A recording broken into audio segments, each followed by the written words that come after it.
Hello बच्चों, आज हम लोग पढ़ेंगे सेंसस की क्लासेस। सेंसस शायद आप सभी लोग जानते होंगे कि सेंसस 2011 लास्ट टाइम 2011 के बाद शायद आपने सुना होगा जनगणना नहीं हुई।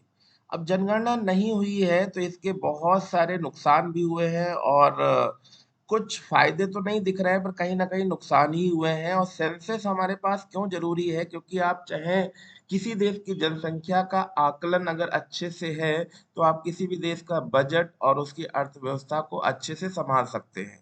तो आज हम लोग पढ़ेंगे बच्चों सेंसस। सेंसस क्या होता है, इसकी जानकारी कहाँ से हुई, कैसे हमने भारत में जनगणना को स्टार्ट किया। तो शायद आपने सुना होगा कि जो हमारे वहाँ जनगणना की बात करते हैं, जनगणना। अब जनगणना में आप सभी लोग जानते हो कि कौन सी चीजें आएंगी। तो जनगणना में हम लोग इंसानों की जनगणना करते हैं और जनगणना में तो हम सारी चीजों की काउंटिंग भी देखेंगे, बट यहाँ पे सबसे पहले हम लोग इंसानों की जनगणना देखते हैं। और भारत की जैसी आज कंडीशन आप लोगों को दिख रही है उस हिसाब से आप देख रहे हो कि इस समय भारत की जनसंख्या कहीं ना कहीं 1 अरब 46 करोड़ के आसपास हो गई है, जो आज दुनिया की सबसे नंबर वन जनसंख्या की रेटिंग में हम लोग आ चुके हैं। अब अगर एक चीज और भी बात करें तो अगर नंबर वन पे है तो दूसरे पे कौन है? दूसरे पे आपको खुद ही पता होगा, चाइना है, जो कहीं ना कहीं पहले हमारे से पहले ऊपर हुआ करती थी। अब कहीं ना कहीं इंडिया सबसे नंबर वन पे हो गया है। अब अगर बात करी जाए कि भाई टोटल भारत की नहीं पूरे संसार की जनसंख्या कितनी है, तो टोटल संसार की जनसंख्या, पूरे वर्ल्ड की जनसंख्या 8 अरब है। तो सभी बच्चे ध्यान रखें कि 8 अरब जनसंख्या पूरे संसार की है और उसमें नंबर वन जो देश है जनसंख्या और पॉपुलेशन के मामले में, वो है हमारा भारत। तो चलिए आगे बढ़ते हैं और कुछ और चीजों के बारे में देखते हैं। भाई जनगणना हमारे वहाँ स्टार्ट कब हुई? तो जनगणना हमारे वहाँ कब स्टार्ट हुई है इसकी जानकारी भी हम लोग करेंगे। भाई जैसा कि आप जानते हो कि अंग्रेजों ने पहली बार भारत में जनसंख्या की काउंटिंग क्यों हो और कैसे उसके बारे में आकलन किया जाए, इसके बारे में चीजें स्टार्ट हुई। और अंग्रेजों में कई सारे नाम भी आपने सुने होंगे कि भाई पहली बार जो जनगणना हुई वो कहीं ना कहीं एक आंशिक जनगणना हुई थी, आंशिक जनगणना हुई थी। और उसके बाद लॉर्ड रिपन के द्वारा, किसके द्वारा? लॉर्ड रिपन, एक नाम सुना होगा आपने, लॉर्ड रिपन के द्वारा एक रेगुलर सेंसस हुई। रेगुलर सेंसस जो आज 2011 में, जो 2011 में जो जनसंख्या हुई थी, वो आपकी 15वीं जनगणना थी। 15वीं जनगणना थी, मतलब कहीं ना कहीं इसके पहले 14 बार जनगणना और हो चुकी है। तो कहीं ना कहीं लॉर्ड रिपन से एक रेगुलर सेंसस स्टार्ट हुई है, रेगुलर सेंसस। चलिए आगे इसके बारे में जानते हैं जनगणना के क्या नुकसान हो सकते हैं। क्योंकि 2011 में जनगणना हुई थी और 2011 की जो जनगणना थी वो थी 1 अरब 21 करोड़। 1 अरब 21 करोड़ पॉपुलेशन, जो अब भारत की आज 2023 में, 2023 में अब वो पॉपुलेशन कितनी हो गई है बच्चों? 1 अरब 46 करोड़ हो गई है। इसके बाद कोविड पीरियड में कई बार पॉपुलेशन होनी थी, क्योंकि आफ्टर 10 ईयर्स पॉपुलेशन होती है। आफ्टर 10 ईयर्स पॉपुलेशन काउंट करने की बात करी जाती है, क्योंकि 2011 में हुई है। तो 2000 अब कब होनी थी? 21 में होनी थी, बट आपने सुना होगा 2020 में कोविड, जिसको आप कोरोना भी बोलते हो, कोरोना की वजह से कहीं ना कहीं बहुत सारे वर्किंग, बहुत सारे सरकार के काम जो रुक गए, जो अभी तक नहीं हो पाए, क्योंकि अभी भी कई जगह कोविड के केसेस मिल जाते हैं, जिसकी वजह से दोबारा से 2011 के बाद से कोई पॉपुलेशन काउंटिंग नहीं हो पाई, सेंसस नहीं हो पाई। इसके नुकसान क्या हुए? तो जैसे अगर आप देखते हो देरी से अगर, भाई देरी से अगर पॉपुलेशन काउंटिंग होगी तो कहीं ना कहीं धीरे धीरे जो पॉपुलेशन गेन हो रही, कहीं ना कहीं 13 से लगभग 15 करोड़ लोगों को नुकसान हो जाएगा। अगर सरकारी योजनाएं 2011 जन की जनगणना के आधार पर तय होंगी तो वंचितों की संख्या क्या होगी आप खुद ही समझ सकते हो, बढ़ जाएगी, क्योंकि 2011 में जो जनसंख्या थी वो 1 अरब 21 करोड़ थी। तो जैसे आपने देखा होगा अभी कोविड के समय में एक मुफ्त राशन योजना चल रही है, जिससे कहीं न कहीं 2011 की जनगणना को ही आधार माना गया है। तो आप खुद समझ सकते हो कि कितने लोगों को यहाँ पर नुकसान हुआ। चलिए आगे बढ़ते हैं, तो आबादी का जो मौजूदा अनुमान के मुताबिक योजना जो लागू है, उसमें 13 लोगों को क्या हो सकता है, लोगों को सकता है फायदा या नुकसान हो सकता है। चलिए ध्यान देखते हैं, आगे बढ़ते हैं। जनगणना कब से शुरू होनी थी? तो जनगणना पहले शुरू होनी थी 28 मार्च 2019 को। केंद्र सरकार ने नोटिफिकेशन जारी किया कि 2021 को जनगणना करने की जानकारी दी थी। लेकिन हुआ क्या, और जनगणना कितने चरणों में होनी थी? तो जनगणना हमारे पास बच्चों 2 चरणों में होनी थी। पहला चरण स्टार्ट होना था कि अप्रैल 2020, और यही वो समय था जब कोरोना के लिए हमारे भारत में लॉकडाउन लगाया जा चुका था। और अप्रैल 2020 से सितंबर 2020 के दौरान मकानों का सूचीकरण करना था कि भाई कितने भारत में मकान है, उनकी एक लिस्ट बनाई जाए, उनकी गणना करी जाए। पर कोविड के समय, कोविड के कारण, कोविड का रीजन के कारण यह पहला चरण तो कतई नहीं हो पाया। और दूसरा चरण फिर निश्चित होना था कि भाई जब मकान की काउंटिंग हो जाए तो 9 से 28 फरवरी 2021 के दौरान देश की जनसंख्या की भी गणना होनी थी। पर दोनों ही कार्यक्रम कहीं ना कहीं रुक गए। प्लस मार्च 2021 में गृह मंत्रालय ने सब्सिडी कमेटी को जनगणना कराने के लिए संभावित नई टाइमलाइन भी दी। लेकिन फिर क्या हुआ, पहले पेज में क्या कर दिया गया कि फील्ड वर्क 2021-22 के दौरान करने की बात कही गई थी, और दूसरे फेज में 2023-24 तक पूरा कर लिए जाने की संभावना जताई गई है। लेकिन अभी भी ये जनगणना किसी तरह से नहीं हो पाई है। ठीक है, चलिए आगे बढ़ते हैं। जनगणना जो हमारे पास है भाई, वो जनसंख्या अगर काउंट नहीं करेंगे तो आगे बहुत सारे बजट हैं जो कहीं ना कहीं फेल हो सकते हैं। एक मौजूदा अनुमान लगाया जा सकता है कि किसके अनुसार कितना हम डेटा कलेक्ट कर सकते हैं। तो धर्म, अनुसूचित जाति जनजाति, एससी एसटी, जिसे आप समझते हो, भाषा, लिटरेसी रेट, एजुकेशन, आर्थिक गतिविधि, माइग्रेशन आदि की गणना होगी। इसके साथ ही गृह मंत्रालय ने कहा जनसंख्या का प्रोविजनल डेटा अगले लोकसभा चुनाव से पहले ही रिलीज कर दिया जाएगा। लेकिन अभी तक पॉपुलेशन काउंटिंग की कोई प्रोसेस शुरू नहीं हो पाई है। तो इसके बारे में और भी चीजें देखते हैं। जैसे आपने देखा कि भाई अगर कोई भी योजना, मैंने इतनी देर से यही समझाया कि सरकार अगर कोई भी योजना बनाती है तो उसमें जनगणना का बहुत ही अहम रोल रहता है। 2011 की जनगणना के मुताबिक देश की कुल आबादी कितनी थी बच्चों? 121 करोड़ थी। और नेशनल फूड सिक्योरिटी एक्ट 2013 के मुताबिक 67% आबादी ऐसी है जो सरकार की सार्वजनिक वितरण प्रणाली मतलब पीडीएस, ठीक है, योजनाओं की हकदार है। करीब 80 करोड़ लोग इस दायरे में आते हैं। जैसे मैंने बोला था ना, मुफ्त राशन योजना, तो जिसके तहत कहीं ना कहीं 13 करोड़ लोगों को भी कहीं ना कहीं नुकसान हो सकता है। चलिए आगे देखते हैं। तो जैसे मैंने अभी कहा ना कि 80 करोड़ लोग, 80 करोड़ जो लोग हैं, उनको पहुंचाने तक दावा किया गया है। लेकिन पिछले 10 साल से जो आबादी बढ़ रही है उसका क्या? इसके लिए कहीं ना कहीं कोई डेटा प्रोसेस का इंतजाम नहीं है, केवल एक कुछ अनुमान लगा के चीजों को पूरा किया जा रहा है। आगे चलते हैं। ऐसा समझिए, जो आधार डेटा है, पॉपुलेशन प्रोजेक्टर्स है के मुताबिक देश की मौजूदा आबादी करीब 139 करोड़ है, एक अनुमान लगाई जा रही है। पर अभी आपने, मैंने बताया था कि 2023 के फरवरी में जो डेटा का एक अनुमान लगाया गया था, जो अब 1 अरब कितना मैंने भी बताया है, 46 करोड़ हो गई है। तो करीब 93 करोड़ लोगों को सस्ता अनाज और सरकार की मुफ्त राशन योजना का लाभ मिलना चाहिए। जनगणना नहीं होने के कारण 13 करोड़ लोगों को नुकसान हो रहा है। इसमें सबसे ज्यादा यूपी और बिहार के लोग भी शामिल हैं। ठीक है, चलिए देखते हैं और आगे कहाँ कहाँ होता है जनगणना के आंकड़ों का इस्तेमाल।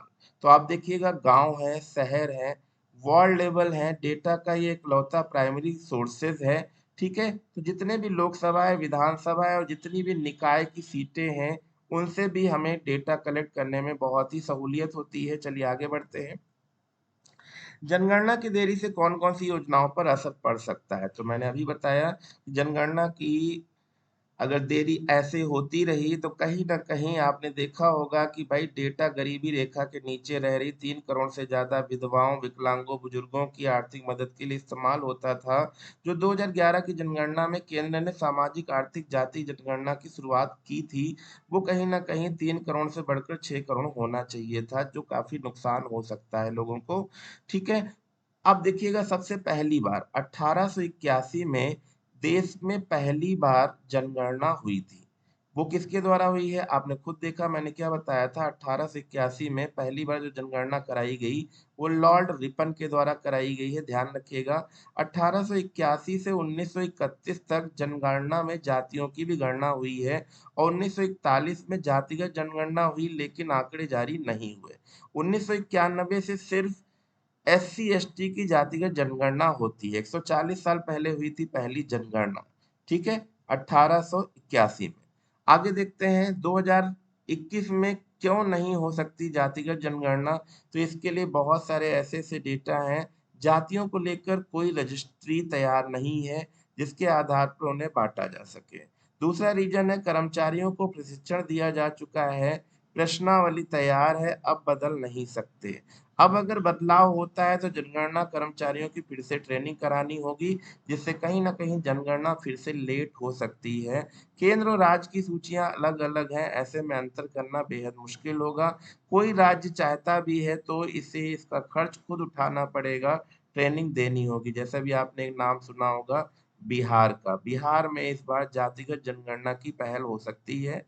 कहीं ना कहीं हाई कोर्ट और सुप्रीम कोर्ट का मुद्दा चल रहा है, अगर आप लोग न्यूज़ सुनते होंगे तो देख लिए होंगे। जनगणना 2021 कोरोना की वजह से 2 साल से पिछड़ रहा है और अब देरी ठीक नहीं है। आगे बढ़ते हैं।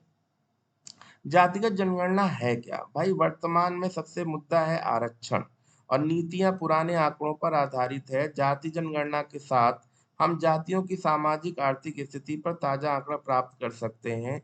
हम जान सकते हैं कि कितनी विशेष जातियों के पास नौकरी है, कितने लोग सेवक हैं और नौकरी के अवसरों आदि के हथियाने में सक्षम है। यह जानकर किसे वास्तव में सरकार के समर्थन की आवश्यकता है, उनकी आर्थिक स्थिति के उत्थान में उनकी मदद करने के लिए नीतियों का मसौदा तैयार किया जा सकता है।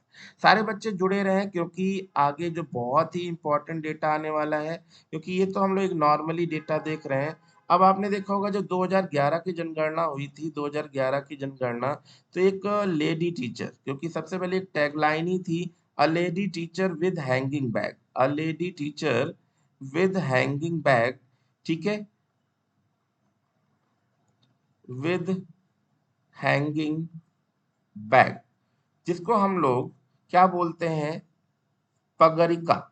जिसको हम लोग क्या बोलेंगे? पगरिका बोलेंगे। ठीक है, पगरिका। और जो 2011 का जो 2011 का एक लोगो है, आप सामने देख रहे हैं।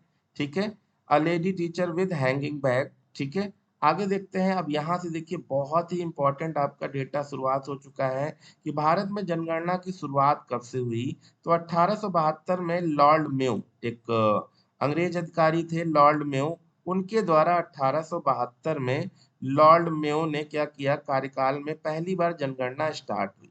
लेकिन यह एक बहुत ही आंशिक जनगणना थी। कैसी जनगणना थी? आंशिक जनगणना थी। क्योंकि हुआ क्या कि इनका कहीं ना कहीं किसी पठान के द्वारा इनका कत्ल किया जा चुका था, इनको मारा जा चुका था, जिसकी वजह से यह जनगणना काफी बीच में रोक दी गई और एक आंशिक जनगणना के तौर पे ही जानी गई। लेकिन नियमित रूप से अगर देखा जाए तो दोबारा से कब हुई, तो नियमित रूप से 1881 में पहली बार जनगणना स्टार्ट हुई, जिसको हम लोग रेगुलर सेंसस भी कह सकते हैं। रेगुलर सेंसस भी कह सकते हैं। और अगर पूछा जाए कि भाई, विश्व में सर्वप्रथम जनगणना कराने का श्रेय किसको जाता है, तो स्वीडन। स्वीडन ने सबसे पहली बार वर्ल्ड में 1749 में जनगणना की स्टार्टिंग की। भारत में जनगणना संगठन ही जनगणना संबंधित कार्य और आंकड़ों को प्रस्तुत करता है। और एक चीज और ध्यान रखिएगा, अगर पूछा जाए कि भाई भारत का महापंजीयक एवं जनगणना आयुक्त कौन है, मतलब सेंसस कमिश्नर कौन था 2011 में, तो 2011 की अगर हम लोग सेंसस देखते हैं तो डॉक्टर सी चंद्रमौली थे। कौन थे बच्चों? डॉक्टर सी चंद्रमौली थे। और 2011 में मैंने अभी बताया था कौन सी जनगणना हुई है, 15वीं जनगणना हुई थी। मतलब स्वतंत्र भारत की यह 7वीं जनगणना थी। तो अगर स्वतंत्र भारत मतलब आफ्टर फ्रीडम कितनी बार जनगणना हुई है, तो 7 बार हुई है। अगर बिफोर फ्रीडम पूछा जाए तो 8 टाइम। तो 8 और 7 कितने हो गए बच्चों? 15 हो गए। अब अगर बात करें, जनगणना आकलन रिपोर्ट प्रदर्शित करती है कि भारत विश्व का सबसे युवा देश है। 2020 में भारतीयों की औसत उम्र 29 वर्ष होगी। ये पूरा डेटा हम लोग 2011 का इसलिए पढ़ रहे हैं कि अभी कोई दूसरी जनगणना का डेटा नहीं आया है। अब आगे देखते हैं कि 2011 के अंतिम आंकड़ों के अनुसार भारत की जनसंख्या 121 करोड़ है। और जो विश्व की टोटल, जैसे मैंने बताई थी ना, 8 अरब है। तो विश्व की कुल जनसंख्या का 17.5% है। अगर 2001 और 2011 के बीच भारत की जनसंख्या की दशकीय वृद्धि देखी जाए कि भाई 10 साल में कितना वृद्धि हुआ है, तो 17.7% हुआ है। इन्हीं आंकड़ों को देखकर ही अभी मैंने क्या बताया था कि 1 अरब 46 करोड़ जनसंख्या 2023 के फरवरी में एक डेटा आया जिसके द्वारा बताया गया। 2011 की जनगणना के अनुसार देश की कुल जनसंख्या में नगरीय जनसंख्या कितनी है, तो 31.2% है। मतलब नगर की जनसंख्या 31.2% है, जो कहीं ना कहीं काफी बढ़ चुकी है। और ग्रामीण जनसंख्या 68.8% है। राष्ट्रीय जनसंख्या नीति 2000 के अंतर्गत जनसंख्या में स्थिरता प्राप्त करने का लक्ष्य 2000 पहले 45 था कि भाई 2045 तक हम लोग एक जनसंख्या स्थिरता ले आएंगे, लेकिन ये बढ़ा के 2070 कर दिया गया। ठीक है। अब आगे देखते हैं, तो टोटल हमने क्या बताया कि भारत की जो टोटल पॉपुलेशन 2011 के अकॉर्डिंग कितनी है, तो 121 करोड़ थी, जो अब बढ़ के 1 अरब 46 करोड़ हो गई है। अब यहाँ पे बहुत ही सुंदर और इम्पोर्टेंट डेटा है। अगर हम राज्य की बात करें तो भारत में जो टोटल स्टेट है वो 28 स्टेट है और 8 यूनियन टेरिटरी है। 28 स्टेट और 8 यूटी है, मतलब केंद्र शासित प्रदेश। अब हम सबसे पहले पॉपुलेशन की बात करते हैं। तो जैसे क्वेश्चन आया था कि भाई भारत में सर्वाधिक जनसंख्या वाला राज्य कौन है, तो भाई सर्वाधिक जनसंख्या वाला राज्य कौन है, तो उत्तर प्रदेश है। तो नंबर 1 पे अगर आएगा 2011 के अकॉर्डिंग, ये भी ध्यान रखिएगा कि अगर पूछ रहा है 2011 की सेंसस के अकॉर्डिंग भारत में किस राज्य की जनसंख्या सबसे ज्यादा है, तो वो उत्तर प्रदेश थी। ठीक है। अब काफी इधर भी बढ़ गया है। और दूसरे पे कौन है, तो दूसरे पे हमारे पास यहाँ पे तो महाराष्ट्र दिया है। कितना है? 11 करोड़ है।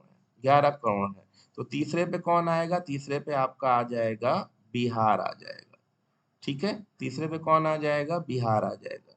पर अगर पूछा जाए न्यूनतम जनसंख्या मतलब मिनिमम पॉपुलेशन वाले स्टेट कौन है, तो मिनिमम पॉपुलेशन वाला स्टेट सिक्किम है। और दूसरे पे आपका मिजोरम है। अगर पूछ ले भाई मिजोरम के सीएम कौन है, तो इनके नाम से दिखे मिल रहा है मिजोरम, जोरम थंगा।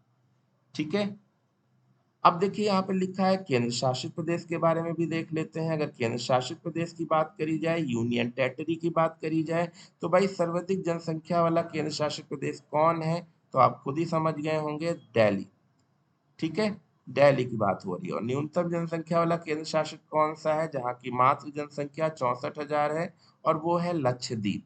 कौन है बच्चों? वो है लक्षद्वीप। ठीक है। दिल्ली का पुराना नाम भी आप लोग शायद जानते होंगे। दिल्ली का पुराना नाम क्या था बच्चों? इंद्रप्रस्थ। अब देखते हैं दूसरा राज्य में भी क्या जनसंख्या की वृद्धि दर कैसी है, डिकेडल ग्रोथ रेट। तो सर्वाधिक जनसंख्या वृद्धि दर वाले राज्य अगर हम बात करें, तो भाई मेघालय इस समय सबसे ज्यादा maximum population decadal growth rate हो रहा है। मेघालय नंबर 1 ऐसा पॉपुलेशन स्टेट बन चुका है जहां पे सर्वाधिक जनसंख्या वृद्धि दर देखी जा रही है। दूसरे पे बच्चों कौन है, तो दूसरे पर अरुणाचल प्रदेश है।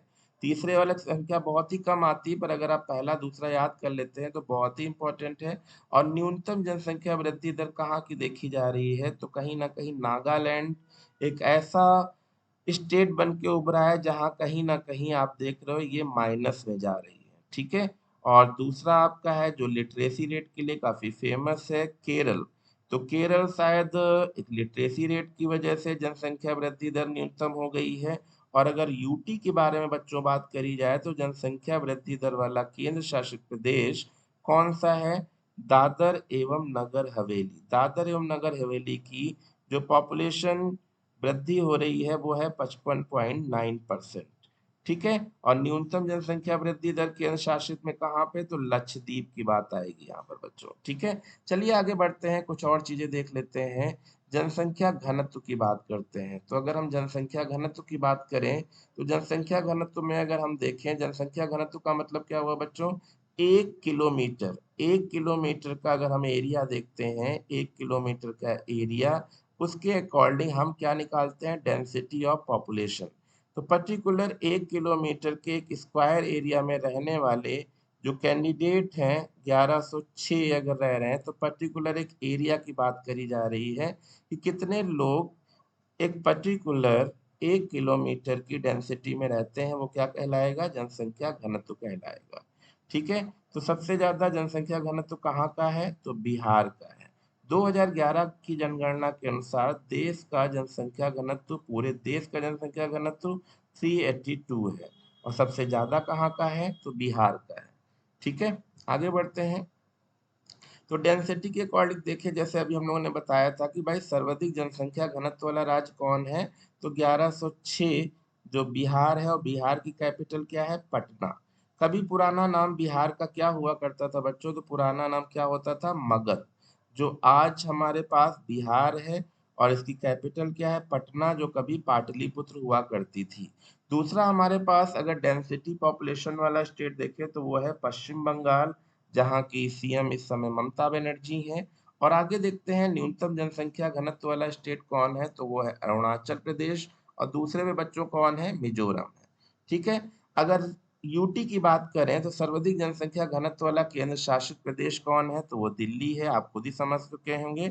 और डेंसिटी कहीं ना कहीं एक केंद्र शासित प्रदेश के अकॉर्डिंग हमारे पास 11,320 है। मतलब 1 किलोमीटर की डेंसिटी एक स्क्वायर एरिया में 11,320 लोग बिलोंग करते हैं। और न्यूनतम जनसंख्या वाला केंद्र शासित प्रदेश कौन है? तो अंडमान निकोबार द्वीप समूह है, ठीक है। चलिए आगे बढ़ते हैं। लिंगानुपात कि भाई यहाँ पे कौन सा रेशियो औरत, मतलब जो महिलाएं हैं, और उन पे पुरुष कितने हैं, ये सारी चीजें हम लोग यहाँ पे देखेंगे कि 2011 के अनुसार देश का लिंगानुपात क्या था? 943। 943 मतलब 1000 पुरुष पे कितनी महिलाएं हैं, ठीक है। तो 943। जैसे हम यहाँ पे देखते हैं राज्य के अकॉर्डिंग कि सबसे ज्यादा लिंगानुपात सेक्स रेशियो कहाँ का है? तो ये बेटा केरल का है। कि केरल में क्या है कि जितने 1000 पुरुष हैं, 1000 पुरुष पे 1084 महिलाएं हैं। और तमिलनाडु की अगर बात करें तो तमिलनाडु में 1000 पुरुषों पे 996 महिलाएं हैं, ठीक है। अब अगर न्यूनतम की बात करें, न्यूनतम सेक्स रेशियो वाले स्टेट, तो वो है हरियाणा। इसीलिए आपने देखा होगा हरियाणा में बेटी बचाओ बेटी पढ़ाओ का पहली बार स्लोगन दिया गया, क्योंकि यहाँ का अगर देखा जाए तो सेक्स रेशियो बहुत कम है, देश में लिंगानुपात बहुत कम है। मतलब 1000 पुरुषों पे मात्र 879 महिलाएं ही हैं। और दूसरा राज्य है जम्मू कश्मीर। तो सर्वाधिक अगर हम यूटी की बात कर रहे हैं तो सर्वाधिक सेक्स रेशियो कहाँ का है? तो वो पुद्दुचेरी चेरी का है। पुद्दुचेरी मतलब 1000 पुरुष पर 1037 महिलाएं हैं। और न्यूनतम सेक्स रेशियो वाला केंद्र शासित कहाँ है? तो वो है दमन एंड दीव। मतलब 1000 पुरुष पर 618 महिलाएं हैं, ठीक है। चलिए आगे बढ़ते हैं,